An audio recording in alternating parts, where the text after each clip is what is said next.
Overlock மிஷினில் ஊசி needle எப்படி சேஞ்ச் பண்ணுறதுன்னு சொல்லிட்டு பார்க்கலாம். ஓவர்லாக் மிஷினில் ஊசி வந்து உடஞ்சிருச்சு.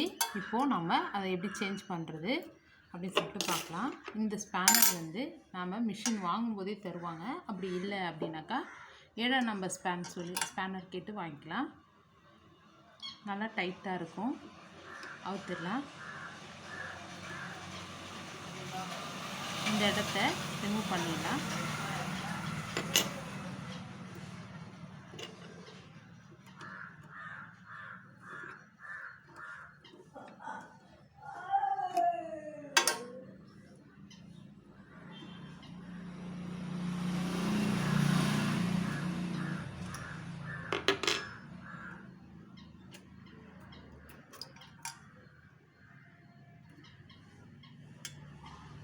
ஊசி உடஞ்சிச்சு.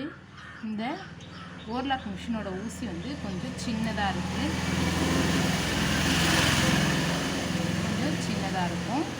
நம்ம நார்மல் மிஷினில் துணி தைக்கிற மிஷினில் வந்து இருக்க மாதிரியே அதே பட்டை, அதே வந்து இந்த கோடு போட்ட மாதிரி ரெண்டுமே இருக்கும். நம்ம துணி தைக்கிற மிஷினில் வந்து சைடில் வச்சு நம்ம ஊசியை நூல் தூக்குற மாதிரி வைப்போம். ஆனால் இதில் வந்து இந்த பட்டையாக இருக்கிற சைடு வந்து நம்ம பக்கம் பார்த்த மாதிரி நம்ம ஊசியை மேலே ஏற்றிக்கலாம்.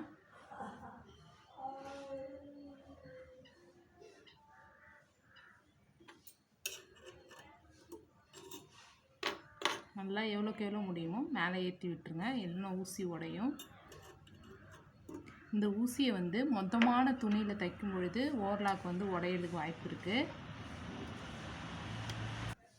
மொத்தமான துணியில் தைக்கும் பொழுது ஓவர்லாக் ஊசி வந்து வளையும். இந்த இடம் ஷார்ப் வந்து வளையும்.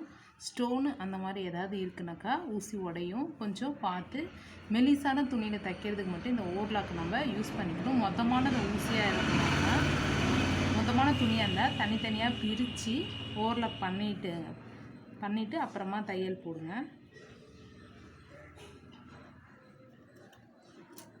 நல்லா மேலே ஊசியை எந்த அளவுக்கு முடியுமோ அந்த அளவுக்கு ஊசியை மேலே தூக்கி விட்டுடலாம்.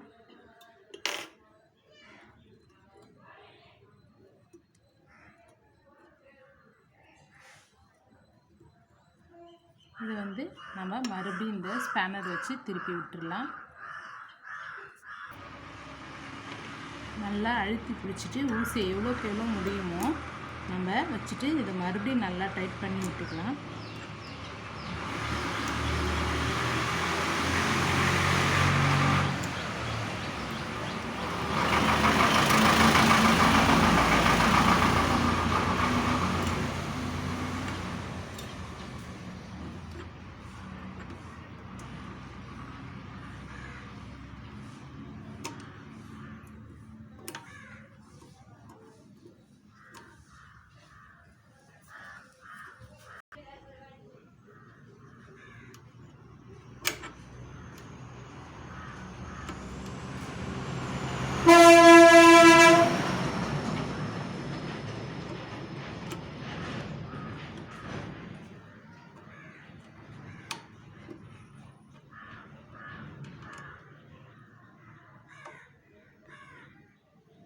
நல்லா டைட் பண்ணிவிட்டு நம்ம ஊசியில் நூலை கோர்த்துக்கலாம்.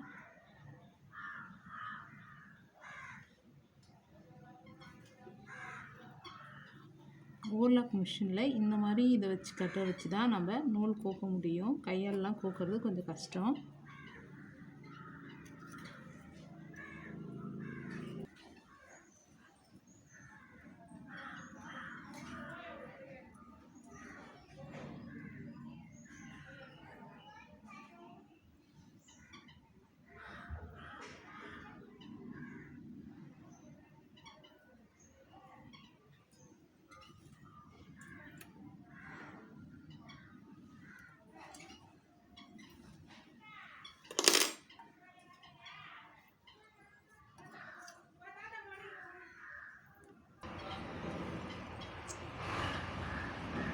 ஓவர்லாக் மிஷினில் மொத்தமான துணி வைக்கும் பொழுது ஊசி வளையும். அதை கொஞ்சம் பார்த்து தனித்தனியான துணி கூட வச்சு 2 துணி மட்டும் ஓவர்லாக் பண்ணுற மாதிரி பார்த்துக்கோங்க.